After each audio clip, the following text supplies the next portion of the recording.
Hey everyone, today I want to take a look at Unreal Tournament 3 and its controller issues.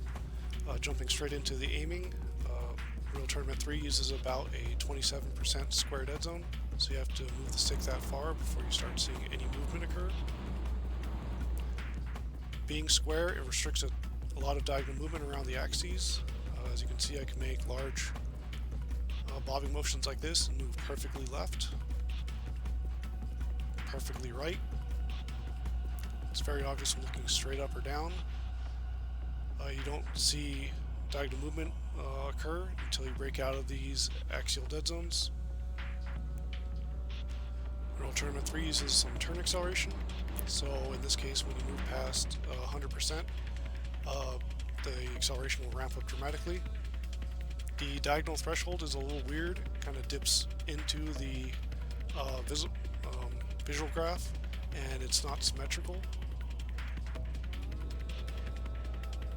And it doesn't seem present within these horizontal axial dead zones.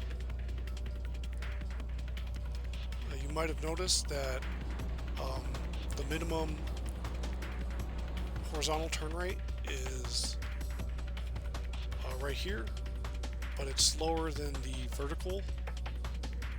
And you'll notice that this is the minimum horizontal turn rate, and this is the maximum before turn acceleration kicks in.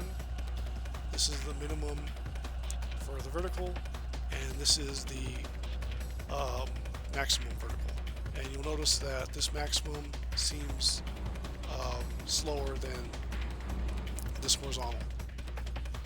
What this kind of does is makes the diagonal movement you have skewed vertically. So I'm trying to point at 45-degree angles, and you might notice that the angle that's being output is steeper than that, and this is more obvious when making very subtle angles. So as you can see, I'm making a very subtle angle, but the angle that's coming out is much more vertically biased. I'm using maxing both these settings here.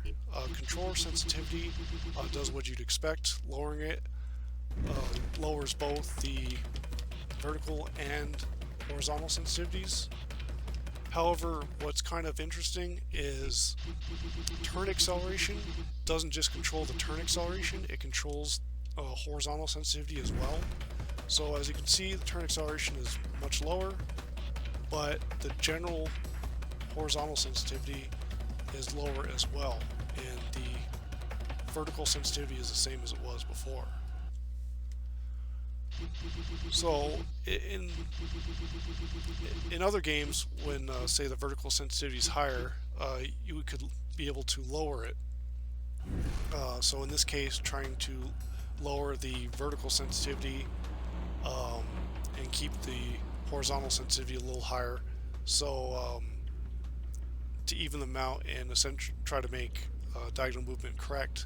However, you still see that diagonals are still vertically biased, and the same subtle diagonals are also this way. That's just an issue with the way the acceleration is set up between the vertical and horizontal axes.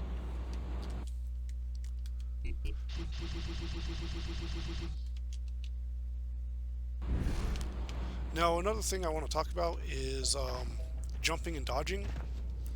When you press, the jump button, you can jump forward, back, and neutral. But when you jump to the sides, you actually dodge. On PC, to dodge, you would just double tap movement in a direction, and you would do that. What's kind of strange is that this solution was used for consoles and controllers, because by default there are two jump binds, with the default settings being the A button and clicking the left stick in. With two of these inputs, we could have easily had one be a jump button and the other one be a dodge button. So this is kind of strange, because the way that this is set up, you can't jump side to side or dodge forward and back. It's a weird limitation when there are free buttons. Something I really want to give this game a ton of credit for is the weapon wheel. The weapon wheel registers immediately, and you can switch weapons through it immediately because of that. This is a pretty stark contrast to many other games that set some delay on the wheel in favor of some other inputs. So tapping the button will, switch to your previous weapon or something, and holding it will bring up the wheel, and that creates a delay. So accessing the wheel is slower and less responsive than it could be if it was done immediately. So Unreal Tournament 3 does this, and it's a very responsive as a result. The wheel isn't perfect though. Part of this is due to the dead zones. As you can see, just tracing around the stick, the weapons on cardinal angles have much wider range, and part of that's due to the dead zone kind of off-shifting diagonal movement. But you'll notice, like, I just selected the link gun, and going back to the minigun, you'll see that the threshold isn't defined. It seems to favor whatever weapon selected. So it's not like there's a threshold right here that would alternate back and forth. You have to move a little further to select the link gun, and to go back to the minigun, you have to press further than you did to go back to the link gun. So that's a little strange. But I don't want that to take away from the responsiveness of the wheel is the main highlight for the controls of this game. Now, unfortunately, despite how responsive the wheel is, the aiming is really poor, and as a result, aiming in general is just very clunky.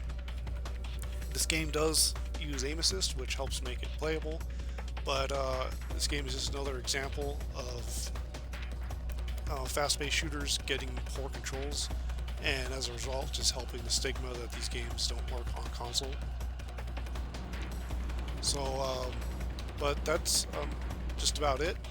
This outside of the wheel, this game has pretty poor aiming controls and a really weird solution for jumping and dodging. But that's it. Thanks for watching, and have a good rest of your day.